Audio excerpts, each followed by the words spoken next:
This is the answer right here. We don't wanna be hot.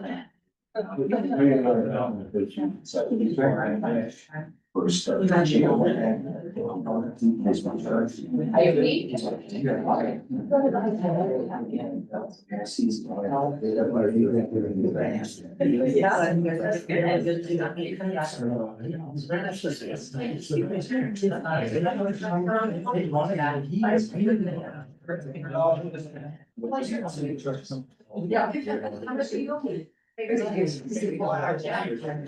Yeah, I'm gonna be ready for themselves. I think the Lord thanks.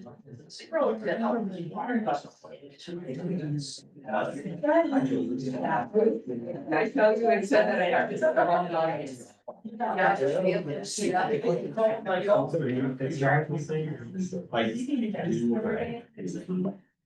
Oh, you didn't know that like my daughter. Just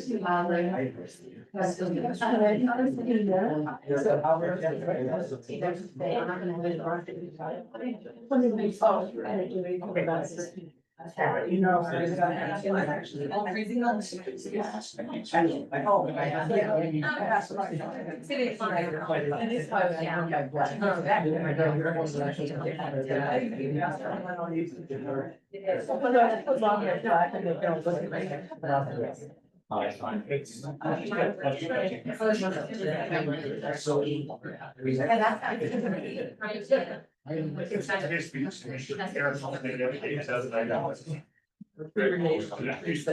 The heater under the desk. So we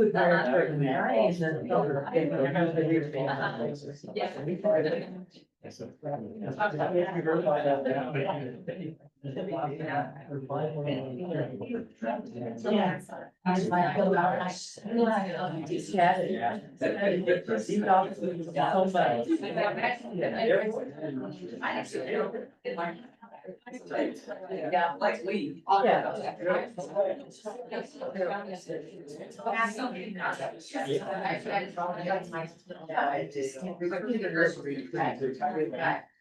However, nothing, no.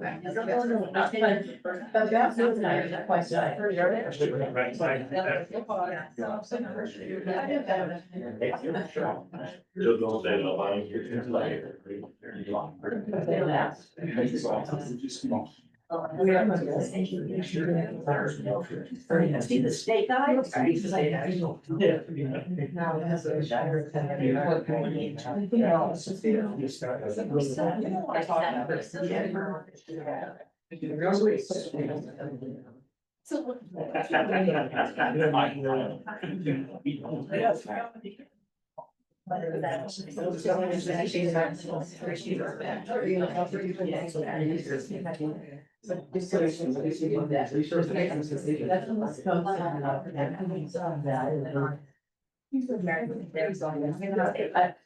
I have curtailed that.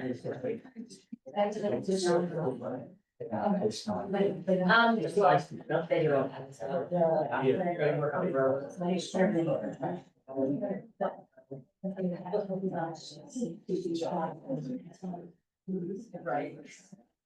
No, yeah.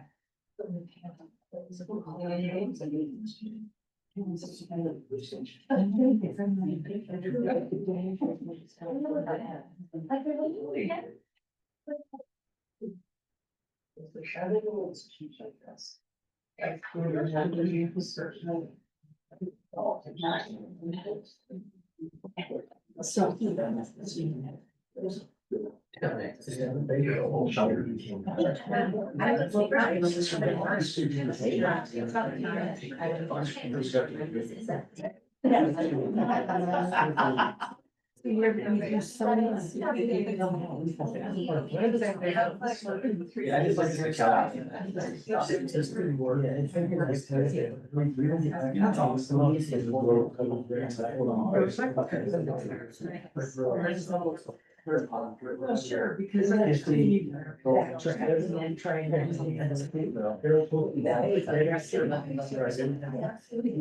So. That's how I eat. Yeah. I go. Alright. Somebody.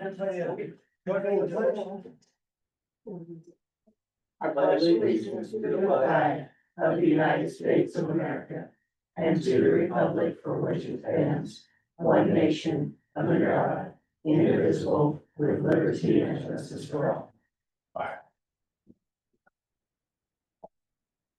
Alright. So you don't have anything submitted this month for good news. I would like to take a moment and welcome everybody back this year. Looking forward to another successful year as we always have. Congratulations to those in new positions, new promotions, looking forward to great things. So, Let's see if the good news is sitting right in front of the tree. Good job. all right, Albert, modernization report. Yeah. 3 minutes. Time started a minute and a half. Hey, there you go. I got the memo just a few minutes ago as far as how many slides it was and the time limit, so. Just bear with me. I appreciate you guys taking a little bit of time, but just some of this is just gonna be a little bit of background as far as stuff you already know, as far as, you know, where it started, as far as House Bill 521 that passed just a little over a year ago, and what it was designed for as far as renovation and construction and maintenance of projects. And just to remind you guys, it was just based on the ADA at that time.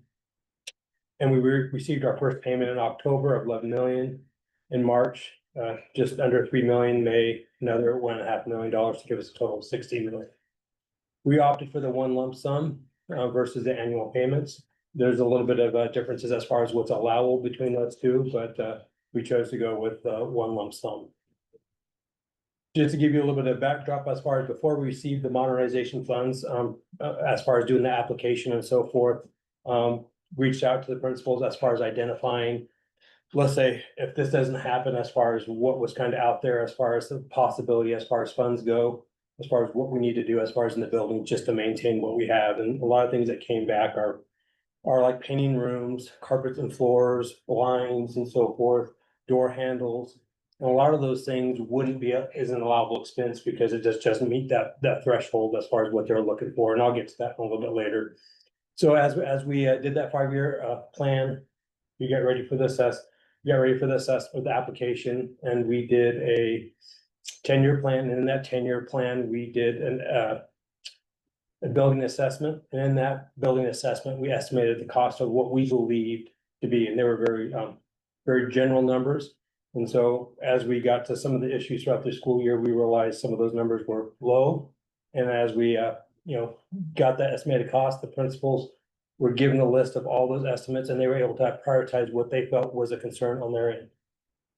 The maintenance department on their end had a priority list, and so they have two different roles as far as what they consider to be a priority. And so, as we started getting rolling into the year, some of those things changed as far as things that weren't a concern. Like, for example, junior high, you had a bunch of HVAC issues, boiler and stuff like that, heating, AC. So those things kind of changed kind of what was a priority and how we're going to tackle them and when we're going to tackle them. So that's just kind of how we got to this point where, as far as where we're going to start addressing some of those concerns and getting things done. So as far as the areas assessed, we looked at, let's say, the site, exterior, interior, plumbing, mechanical, electrical. As far as those sites, that's pretty general. And so as far as landscaping, irrigation, things like that. Exterior, that's windows, and I'm not going to give an example of all those things as far as what they have, but those are the areas in which we looked at in order to build that assessment and build the estimated cost. And here's kind of a breakdown as far as per building, as far as what those estimated costs. So 12.1 million total between all the buildings. That gives us a little bit of room as far as flexibility to address those things that do come up throughout the year. Whether it be HVAC, whether it be a plumbing issue, whatever it may be, it's give us a little bit of breathing room to address those things.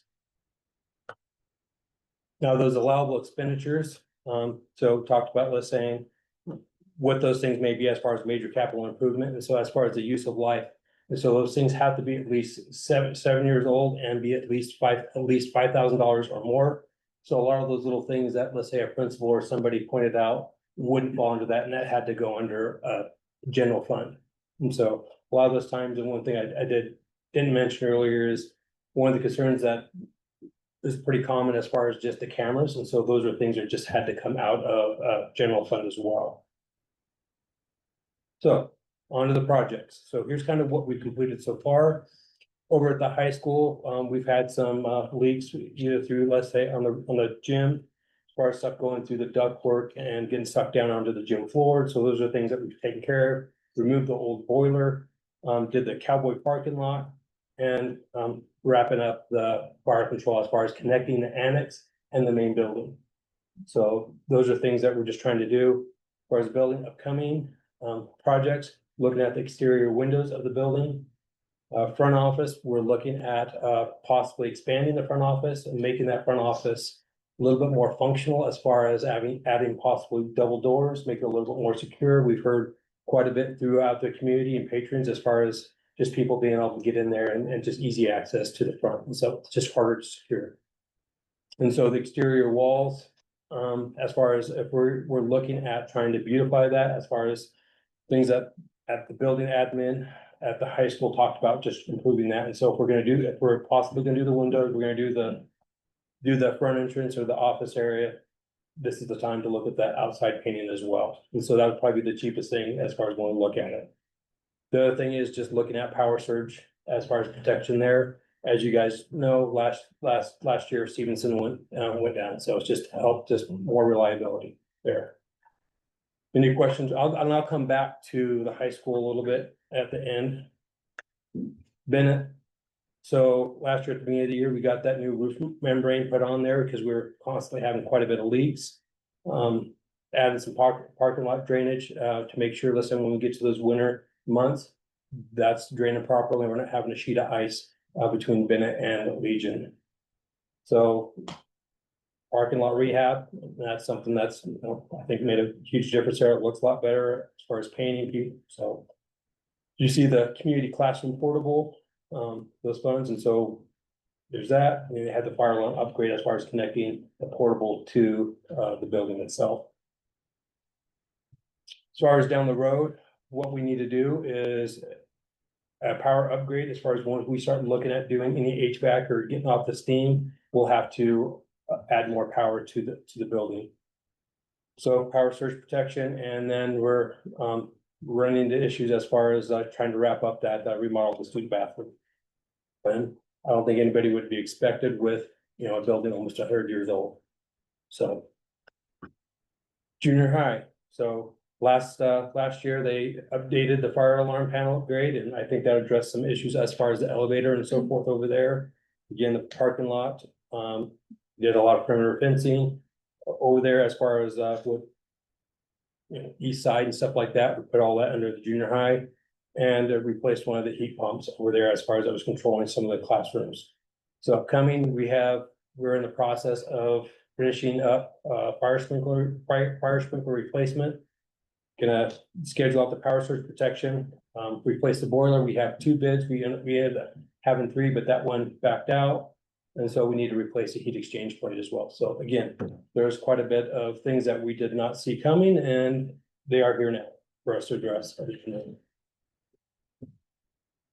Whereas Hacker, so they replaced a master replaced electrical panel, new lights in the gym and cafeteria. And again, the sharing of the parking lot between Bennett and Hacker. So, and one of the issues that was brought up as far as, can't remember if it was in the 5-year plan or the priority, is just the retaining wall at that new playground that's put out there was failing, and that was a request to get that done, so we were able to get that done. We've started the process of doing one of the hallways over there and ran into some issues, but we'll get that wrapped up over, I believe, Thanksgiving break, as far as getting more lights in the hallway over there. Again, doing the fire alarm upgrade and the power surge protection this year. North Elementary parking lot, and we also replaced some tile in the office area. I finished up a project over there. And, when you start doing all those things, you're looking at asbestos as well. So, and address some issues over in the kitchen as well. So what we need to do is look at the, upgrade the fire alarm and power surge protections there. And what you're seeing is, let's say the common thread as far as in the elementary schools is, I believe it's silent night. Basically, they can no longer support or do any repairs on that. So we're just using this opportunity to upgrade those and not make sure we're in a position where we're not trying to do it after the fact. So. East, parking lot replacement, over there. So again, the fire alarm, hopefully you've seen, let's say that we've added that fence as a barrier between the parking lot and playground. With that parking lot and that field being so close to the main street there. And again, the power surge protection. So West had quite a bit of projects as far as the parking lot. This is not just modernization, but as far as the playground. West also did a fundraiser to supplement that as well. So the water main line connection, that's something that's been an issue for quite some time. And we were able to get that done. And then there's been quite a few issues with the interior door handles as far as just failing and just not getting them done. So it was just a time where we just replaced all of them and just made sure, we were getting in the classrooms and I think someone got locked in the bathroom last year. Now that I remember it, anyways. And we had to replace a section of the concrete pad at the front entrance, big tripping hazard, safety hazard. And again, you had the fire alarm upgrade, power surge protection.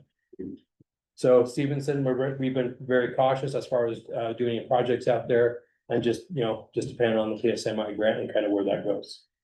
So one of the things that we've done out there is we placed the interior door handles, we keyed the building, and a lot of that's come from basically security forces and doing the safety drill out there as far as intruder and stuff like that. So that was a request that came on their end. And so again, we'll do that power surge protection as far as the project. And here's kind of what we've spent so far. And so we've spent, as of today, invoices coming in, $700,000. We have probably within the next 30 days, we'll have $400,000. We have some like the portable invoices for the parking lots. Just some of those things that are coming in. They're about 3 or 4 items, but they're pretty big ticket items.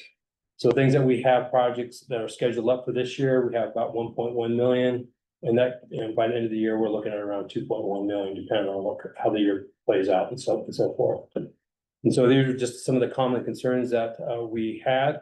Again, the security cameras did put in there, but I think that was a common thing, and we do have a decent plan as far as just trying to address that through the general funds. But the HVAC, exterior windows, interior and exterior doors, just being age and just wear and tear on those, and flooring, and plumbing. Those are the big things as far as just what you'd see and just kind of where things are going. And as far as just moving forward for this year, we've met with the architect and just trying to get an idea of what all of the high school is looking for as far as the space within the office, as far as what it would take as far as doing the windows, and just kind of get an idea of like how much space is needed. And so we'll be able to get a general idea of what that square footage is and get an idea of what we can and can't do based on price. And so at the very end of the day, we know we want to be able to get those windows done, exterior windows, and they gave us some options on how to do that. And so in the meeting, we were able to talk about some options as far as exterior and just dressing that up as well. But as far as like moving on, we'll say, depend on what this looks like as far as what we're able to do as far as the front office, as far as getting, let's say, a new front entrance, a place where everybody knows where the front of the building is, double doors, make it more functional, depending on what that cost is, will give us a pretty good idea of what we can and cannot do as far as moving forward in other buildings. But at the end of the day, we know one of the things that everybody's put down for the most part is just getting those windows. And so they talked about just being more functional drafts, and it's going to help improve with HVAC and so forth. So that's just kind of where we're at. There's only so far we can plan based on, getting these other projects done.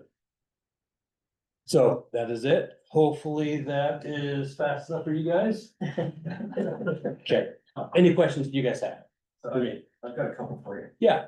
So when we replace the lights, That happened. yeah, do we qualify, and also with the upgrade stuff, do we qualify for any of the rebates that Idaho Power does when facilities upgrade their lighting in the buildings and stuff. I know when we redid ours, looked like over at the American Legion, we got some funding. from that. You sound like you want to answer. Yeah, we actually I met with Idaho Power, last week before. And yes, those will qualify as long as we submit it retroactively with it. And then there's some of the other things that we're doing that, Windows may even qualify for it. Cool. So we'll get that done and get some of that stuff submitted for rebate. And there's some other projects that just weren't on this, just because they're not part of it, so like Idaho Power. Addressing some, the issues or the high school as far as getting that main line connected and moved again. One of my questions with Stevenson with the power surge, if we got the new breaker thing that will be built for us. That didn't fix the power surge problem. And then last question I got, windows. Are the windows that we're putting in, treated or covered so they're bulletproof? No, we did not talk about that as an option, but one thing that we did talk about is as far as having them. One set of windows will have a latch where you can open up and escape from them. So, but I think, let's say you start talking about that, you just start adding more dollars to that. Right, I know that we were at a meeting a couple years ago with 3M had like a film that could be put over the windows that would do that. So I didn't. Yeah, it's one of those things, I don't think it's worth, I think it's worth having a conversation based on what we get as far as what's that square footage. And so, So like, Think that bulletproof film and bulletproof windows, it's probably kind of want to triple the cost. yeah, so I know there's grants that come out every now and then that try to do that. Safety factor, you know, you have to weigh that into it. yeah, And schools that are doing it, typically they film the front, the access areas. Right. And not necessarily but now there are some districts that do not all of it, but the normal is the access points where some, So the design fees, say on high school, are covered with this funding, correct? on the design. I don't know if design is covered within that.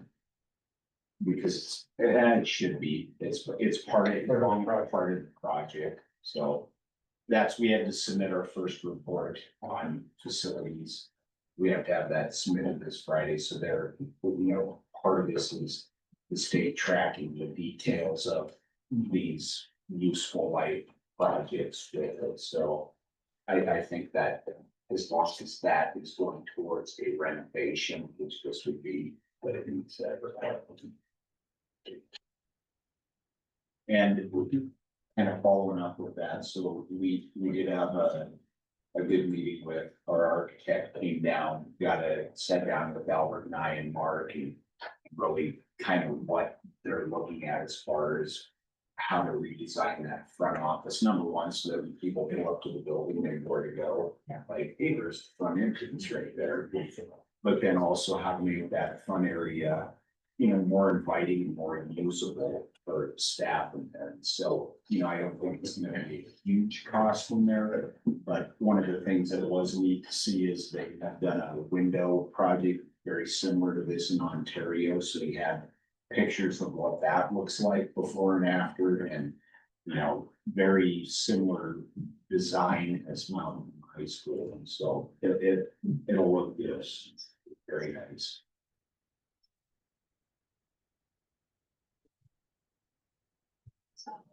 Thank you. Thanks, Alfie. Yep. Superintendent report. Mr. Chairman, members of the board, some more follow-up to that. So last week we had the opportunity to have lunch with Congressman Simpson out at Stevenson, which was a great visit. Nice to see him there and get kind of hands-on with what we're doing. So with that, I followed up with Levi, and I met with our point of contact for PSMI with David Jones, and what has come out of this, just like all the other government agencies, their funding is fairly uncertain moving forward. And so right now, there's a cap on what they would be allowed to give us for our project. The cap is 24 million. Prior to this information, really how it worked is you submitted your grant on the numbers that you had from your design. And if there was funds, if the bill cost more than that, PSMI would cover that additional cost. But now we're being told it's capped at 24 million, and then from Congressman Simpson, it's 6.4 million. That project was a $28 million project in 2020. So I'm not certain where that'll be, but I met with our construction management group as well and gave them the numbers, and they felt fairly confident that that design could be adjusted to fit within that allowable amount. So again, part of this is gonna be like timing, how this goes with it. Dominique's been working diligently getting the appraisal process going, which is pulling teeth, but hopefully we're on the way with that. And so we're gonna start the construction phase of the grant. We're gonna start that this week. The only thing that will keep us from final submittal will be the base lease. And so the appraisal has to occur prior to that. But it will give us a good opportunity. The architect's about 95% complete with drawings on it. So we'll have those ready to go. We can send a copy of those this week. And so, again, that grant through Congressman Simpson's office still has some hurdles to go through in the full Senate. But we'll remain optimistic with that. One other thing, or two other things. So you saw the announcement from the governor's office that the 3% holdback does not impact public education, K through 12. That's great. I do believe it's setting the stage for next legislative session to see most likely either, I'll just say I'll be surprised if there's an increase to the public ed budget at all, if not a holdback at that point. But for this year, that's good news with it.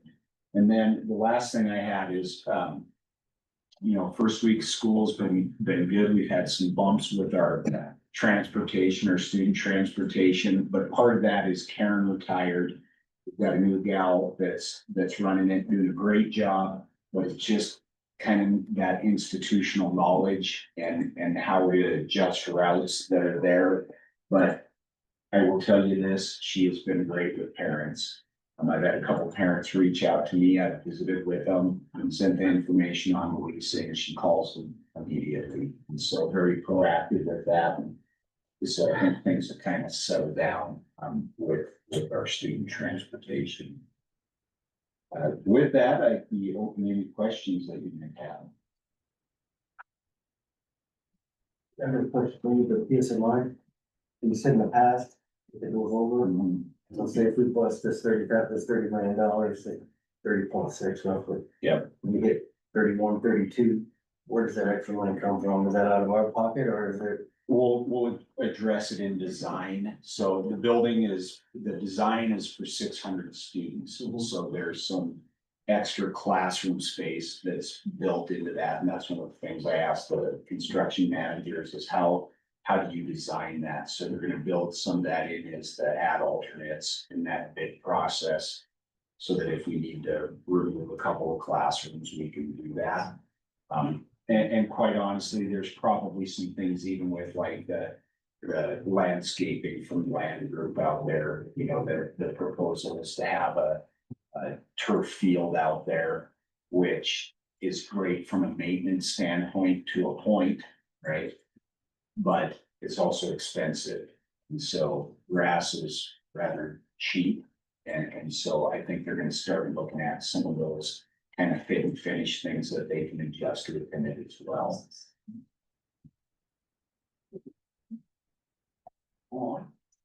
Nobody else got a question? So I do have a couple of questions on, so I know I've had staff reach out to me, and I know we've reached out to you. about the recent negotiations, so do you know anything that we'll put out?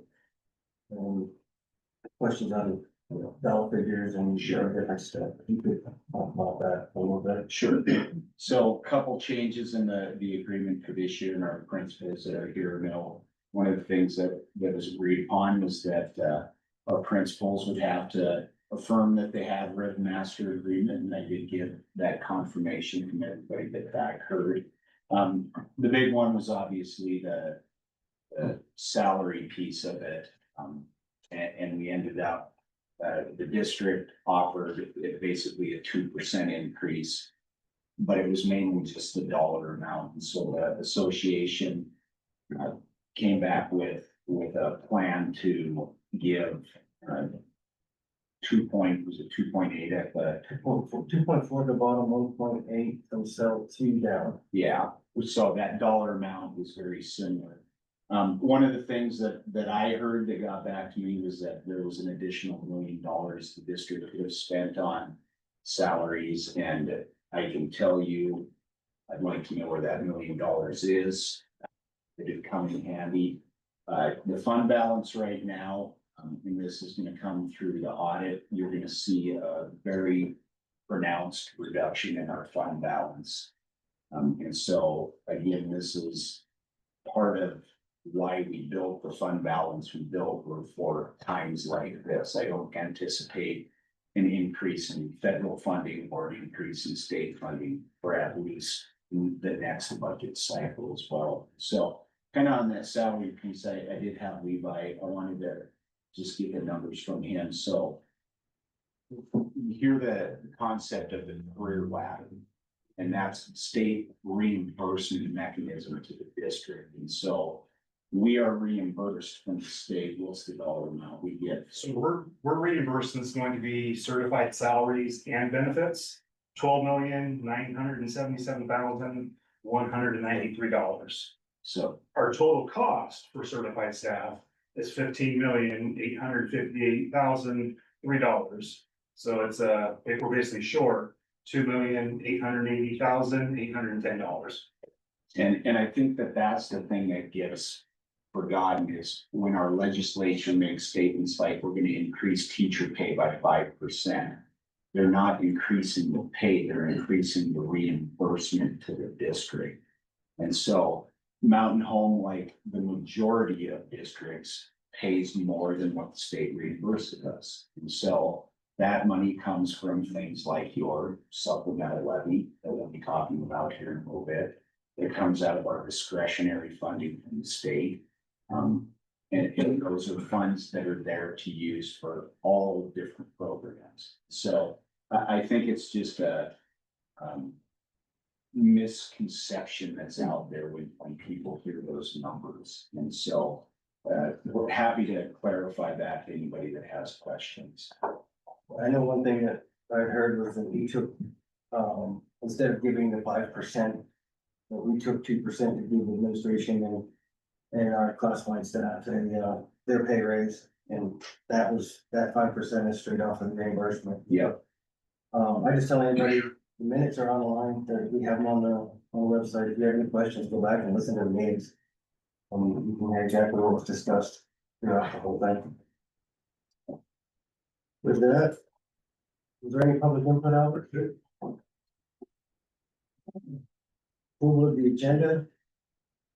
So at this point, I'll take an approval, motion for approval of the agenda unless there's anything to be, removed. No. All in favor? Aye. All opposed? Consent agenda. Anything that anybody would like moved on that? If not, I'll take a motion to approve consent agenda. So moved. All in favor? Aye. Anyone against? Delegation, please have none. No unfinished business, new business, out of district open enrollment. We can take all of these at once, right, Sharon? Yes. Mr. Chairman, members of the board, you have 3 requests for out of district open enrollment. The names are listed on the agenda here, but I don't see any issues with any of the requests, so I would ask for your approval of the 3 out of district open enrollment applications. Sharon, that's a typo on this. For the open enrollment, it says 24-25. Yes, I noticed that. So our motion will be for the 25-26 school year. Somebody would like to make that? Second. All in favor? Aye. Anyone against? In lieu of transportation requests. Mr. Chairman, members of the board, you have one request this month for, in lieu of transportation. This is for a family that lives in the Pine area. So I will ask for your approval of their in lieu of transportation request. Any questions? Take a motion to approve the in lieu of transportation request. Second. All in favor? Anyone against? School bus transportation routes and safety busing approval. Mr. Chairman, members of the board, in your packet this month, there are the school bus routes, the normal routes for the 25-26 school year and for the emergency routes. There was one adjustment today, the route 3 and 4 to be a change at East Elementary. That's my change. Most of those routes are very similar to routes in the past. Our safety busing, again, just kind of what that is the state will reimburse us for routes that we run under the 1.5 miles in state code. If there are obstacles that create a safety hazard for students in those areas that will be blocked. The best examples I can give you is irrigation canals, areas with no street or sidewalks or lights. And so our areas have stayed the same, literally, I think, for the past 30 years. The numbers within those change a little bit. We do have to calibrate those, I believe it's every 3 years. And so those I calibrated last year, so we're good with those. And it's exciting to do if you ever want to see how it's done. It's a rubric that you drive around with, and at times you sit and count cars go by. So pretty exciting stuff. So I would ask for your approval of the 25-26 school bus routes and the safety busing routes. Any questions? Yeah. We'll take a motion to approve the school bus transportation routes and safety busing. Or 25-26. Second. All in favor? Right, anyone against? Policy revision, first reading for district policy and receiving policy. Mr. Chairman, members of the board, this is the first reading of the district policy and receiving policy in put form. If you look, it was originally adopted in April of 2015. So again, there's going to be some formatting changes as we go through these that combines some of our existing policies into the ISBA form of policies with them. So this is one of those. So I would ask for your approval of the first reading of the district policy and receiving policy.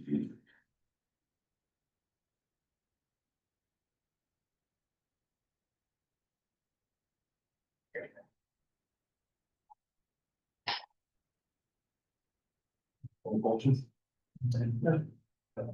Jim? I'll take a motion to approve the policy revision for the district policy and receiving policy. All in favor? Nine against. Okay, resolution 2603, calling for trustee election. Mr. Chairman, members of the board, in your packet is resolution 2603, calling for a trustee election. This is the resolution that will allow Sharon to have this placed on the November 4th election. I'm not sure if you want me to read the whole thing. I certainly can, but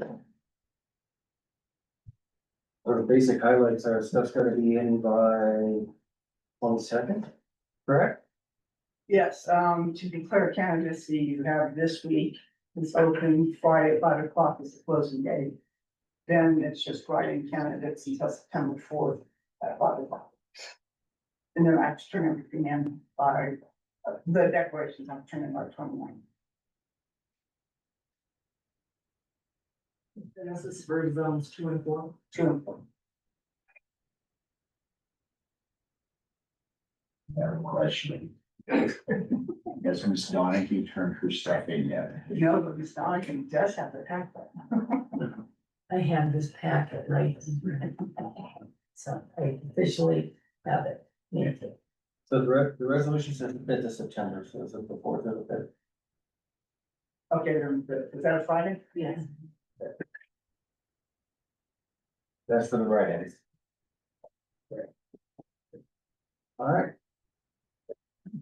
Any other questions, concerns? Take a motion to, actually, take a motion to approve first and then we'll do the roll call. So, Okay. Okay. We're against, you roll call, roll call? Okay. Trustee Knox, aye. Trustee Perez, aye. trustee Donahue, Aye. trustee Benedict, Aye. and Mr. Chairman. Aye. I was waiting for that, no. To abstain. Resolution 2604, calling for supplemental levy election. Mr. Chairman, members of the board, you have 3 drafts of supplemental levy elections. So what we did with this, the language is very scripted now with what's required in Idaho code. So there's one for 2.7 million, one for 2.9 million, and one for 3.1 million. We did that, knowing that today would be the day that decision has to be made. The resolutions have all the same language except for the difference in dollar amounts. But with that, there's some interesting parts with this. If you look at the resolution on the ballot in previous supplemental levies, we were able to put in there language along the lines of, if this is passed, it won't raise well, you can no longer do that. And the reason you can't do that is due to the school facilities fund. So when you look on your assessment for your house, it says right in there, there's a little line after the school part that says SFF. And it's something like SFF savings. And so that's the money that the state has given schools to offset or pay down bonds and levies. And so for us to make that statement about it won't change what you paid before, with this now in there, that would be untrue whether it goes up or down. So Holly Troxel is who the law firm that writes these. And so their recommendation is just keep it very, very plain and discuss the amount it costs per $100,000 of taxable assessed value. So the school facilities fund is an interesting thing. So as we talked at the last meeting, we have, the state has allocated for this year. What's the dollar amount, Levi, for school facilities for this coming up year? I believe it was 246 million. And so Mountain Home would be eligible for, We're estimating, and this is just a guess, about 3.3 million. okay. So the short end of that is, when that's released, that money comes to us regardless of whether we run a levy or bond. But it has to sit in a fund that's just there. Can't be used for anything else. So the concept behind this is you could save that for 100 years and still be halfway to paying for 1/2 of an elementary school.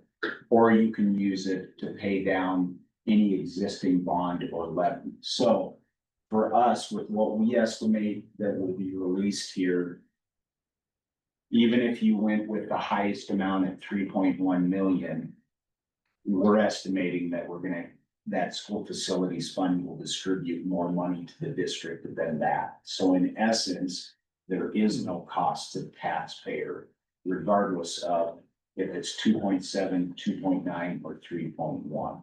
So messaging for this is going to be very difficult to get out to people, because whatever it says on the ballot is what it says. And so you're gonna see that.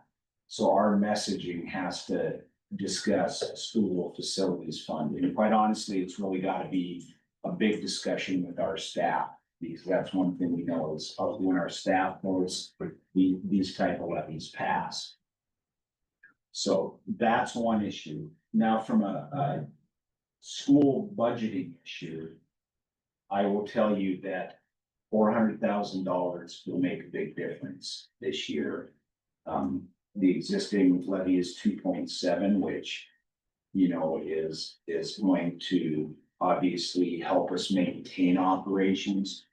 But with that change from enrollment back to ADA, what we had last time, you really see like the state funding is becoming less, I want to say reliable, but they're finding ways to not have to pay districts. And so it's putting that burden to get back on the communities. And so from that end, you know, I think when we look at the budget with the way the fund balance has decreased, you know, I think there's an argument to be made for a higher levy amount. I also think that should the levy fail in November, that gives you, you know, we can also address what we need to reduce if we run it again in May at a lower dollar amount. So, that's my input on it. I certainly gonna try to sway any opinions on it. I know that part of this is, you know, what number will the public support? Even though at the end of the day, they're not going to have to pay for it. It's just that we have to get a yes on an election so that school facilities fund money can be used immediately versus sitting in that account. So I just thought I'd open it up to some discussion. And this is for next year, Yes, starting in 26. So, a couple of questions with this. They're gonna give us 3.3. We're going for 3.1, 3.1 passes. mhm, What happens to $200,000? sits in that fund. Okay. So. At some point. Does that money go back to the state?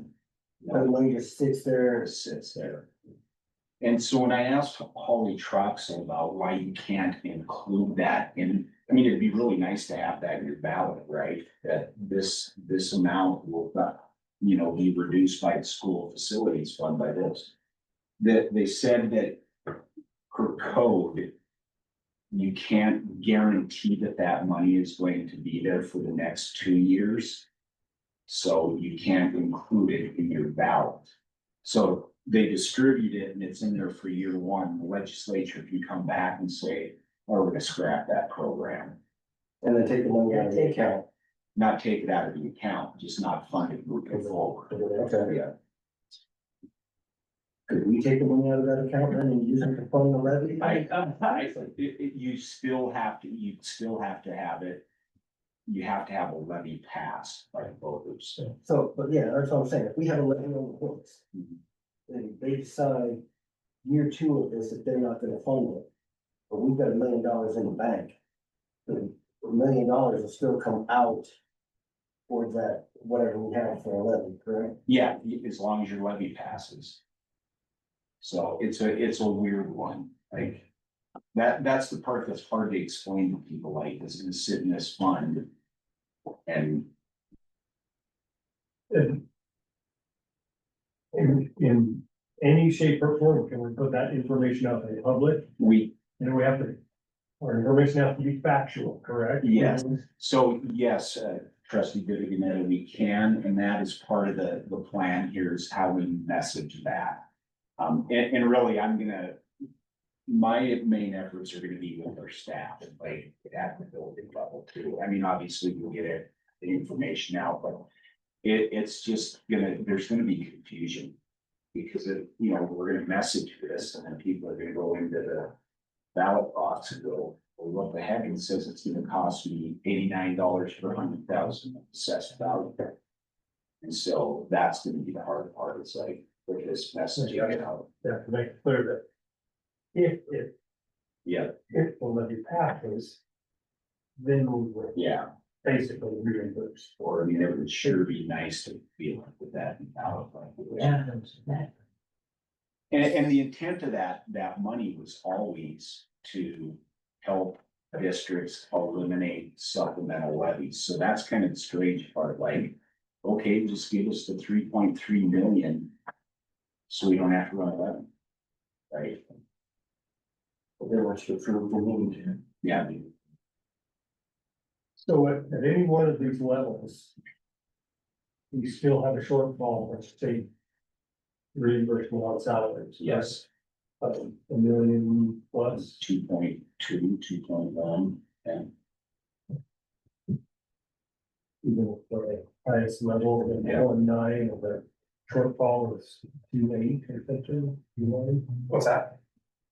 On the salary reimbursement. Oh, yeah, that's 2.8.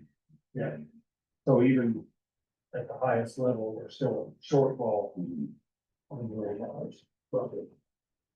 the other thing that's required in the code is you have to say specifically what your levy is going to be spent on. And so we didn't change the language on that. It's same things that we, you know, it really truly does go to those, you know, salaries and benefits, activities, contracted services.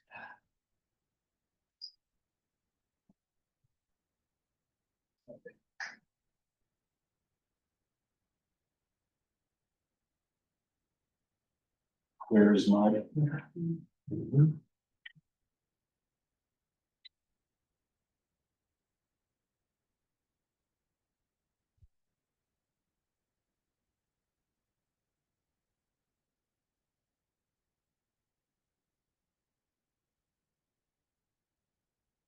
Well, if we're getting supposedly 3.3 from the state, we might as well go for 3.1 on the levy. I mean, there's no sense in going for 2.7. You're gonna make that, and again, it's just being able to explain to the public. And I'm sure that the state's gonna something to come out with some type of way, we'll hope that we can try and explain something. Maybe I'd ask Boise Beth to do it, they seem to be fortunate that. Yeah, I think the word, you know, in the last meeting we talked about this, the hope was that we had that distribution come in so we could say, this is what it is. We even had them, if, like, the estimate Levi is giving has been vetted. It's just that, you know, stranger things happen too, so. You know, that's why we put that at 3.1 versus 3.3. So that there is some wiggle room that's in there too, with that, and the distribution should be in by the end of the month. And Levi Chet last year it came on the last Friday of the month. So it's probably gonna be the same thing. We can even put that up. You know, my message on the state, just the state has put this amount out to reimburse Yeah, the the 246. levy, the levy that we are running. And that's what we'll do, messaging.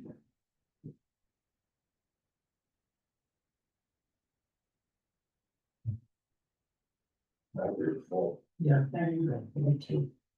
3.1. And you're sitting. I think you cross that $3 million threshold, and knowing the public about involved. Yeah. I know. I'm saying it's destined to fail, but. You know, it's like the 1999 versus the 21. Yeah. The only good thing is, you know, being that being is for next year. We can also drop the amount. And rerun it in May, and then you get people that say, why didn't you do that? Yeah, I know. Why did you need the extra? Damn, if you do, damn, if you don't, I understand that. Right, that's my guess. But we also, unless we come back and look at what gets cut. If it doesn't pass. You know, and That's part of the messaging. too. And I think, you know, from our end, anything will help. Whether it's 2.7 or 2.9. You know, I think that this is gonna just be a hard one to message so that people understand it, but. You know, it's, Well, if we get 3.3, say, we have to put it in the fund. And we don't pass anything, and we don't run anything, that just sits in that bank account until And we can't touch it. we can't touch it. If it's no good to us, whether it's not good to us, unless we pass a levy. We have to pass the levy to spend that money, even though it's allocated to us, we have to pass that levy to spend the money. Yeah. So, and you can run it in November, May, That's it, in November. yeah, so for it to be, for the reason we're doing it, we've never done it in November. But it's really to give ourselves two chances at it, you know, and typically this is not a levy that gets, 70% voter approval. I think the last three of them have been like 56 to 58%. You know, it's just kind of where it is. It requires a simple majority, and so. You know, I think that's again where our staff has a very powerful voice when they vote.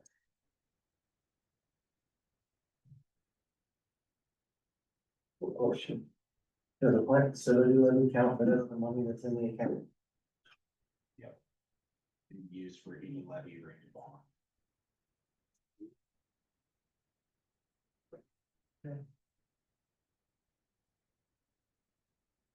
The question is, do you think more conservative or do you?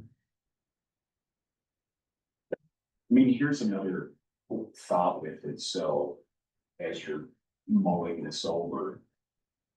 You know, whatever amount you settle on. And the other money sitting in that account. You know. Then that gives you an opportunity the next time you run bond or a levy. To be able to adjust what you're levying. You know, and so that, but it's hard going, okay, that's, another 2 years down the road. So, Well, that's kind of what we're trying to do right now, I mean, we know they're gonna give us. Yeah. 3.3. You asked for 3.1. So then I get every 2 years to go. you can run them every year. You can also run them more than 2 years. 10 is the maximum. You can run permanent, soon. Yeah.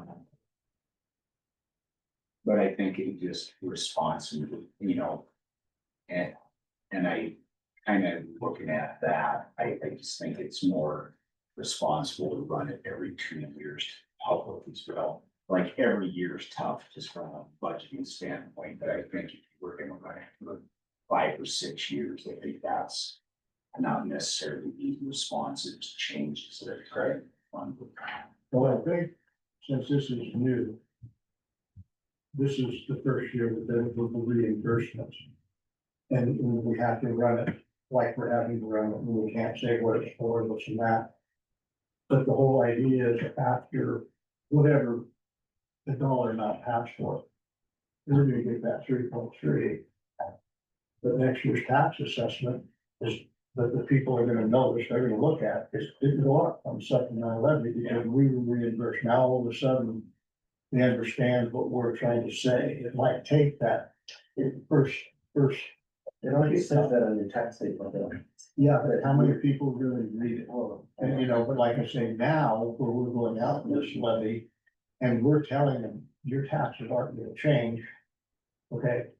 They might take a look, and when they realize it doesn't, oh, well, then it might be a little bit easier, it might take an education period for them to, the public to really realize what's going on. Or whatever number to put out.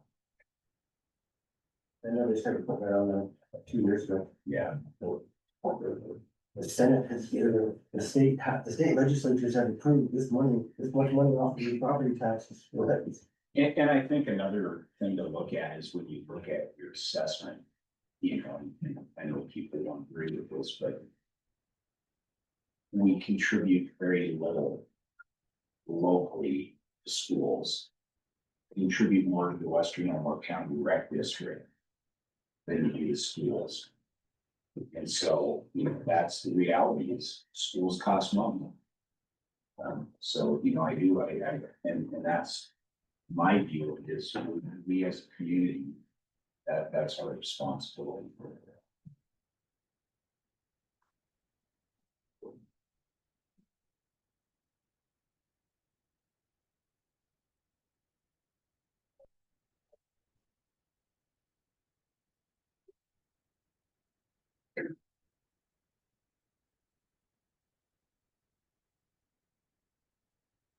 No motion? So I'll take a motion on the dollar amount. Someone wants to pick one. I'll make the motion, to put resolution 2604 calling for supplemental levy election. Dollar amount of, 3.1. Wait a second, Second. all in favor? Aye. Anyone against? Nay. Roll call, please. Trustee Knox? Aye. Trustee Perez? Aye. Trustee Donahue? Aye. Trustee Leggett? Nay. And Mr. Chairman? With that, I'll take a motion to adjourn.